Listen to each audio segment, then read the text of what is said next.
আমাদের social manner অনেকের জানা নাই। সোশ্যাল ম্যানার, কোথায় কি করতে হয়, কিভাবে কি করতে হয়, আমরা এগুলো জানি না।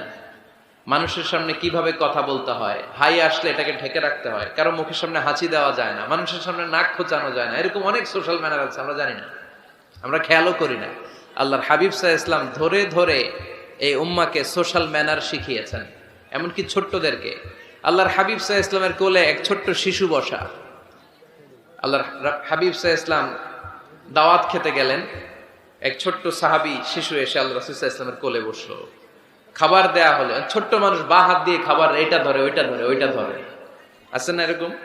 বাচ্চারা দেখবেন খেতে পারবে এতটুকু, নষ্ট করে এতগুলো, এইটা ধরে ওইটা নেয় ওইটা ফালায়। তো আল্লাহ রাসূল সাল্লাল্লাহু আলাইহি ওয়াসাল্লামের কোলে বসে ওই সাহাবা বা হাত দিয়ে এটা টানে ওইটা টানে এটা ফালায়।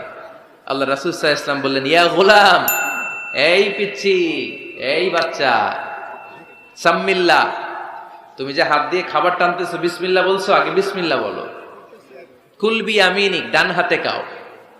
বিসমিল্লাহ বলো, কুলবি আমিনিক, ডান হাতে খাও। ওয়া কুল মিম্মা ইয়ালিক, তোমার সামনে যেটা আছে ওইটা খাও। এরকম টানা হিচড়ে করো না। ওই সাহাবী বলেন, এই যে তিনটা কথা, তিনটা গাইডলাইন আল্লাহর হাবিব সাল্লাল্লাহু আলাইহি ওয়াসাল্লাম খাওয়ার আগে আমাকে দিয়েছিলেন, আমি মরার আগ পর্যন্ত এই গাইডলাইনের বাইরে কোনোদিন খাই নাই। সবসময় এভাবে তো বাচ্চাদেরকে শিখাবেন যে বিসমিল্লাহ বলো, ডান হাতে খাও, সামনে যেটা আছে ওইটা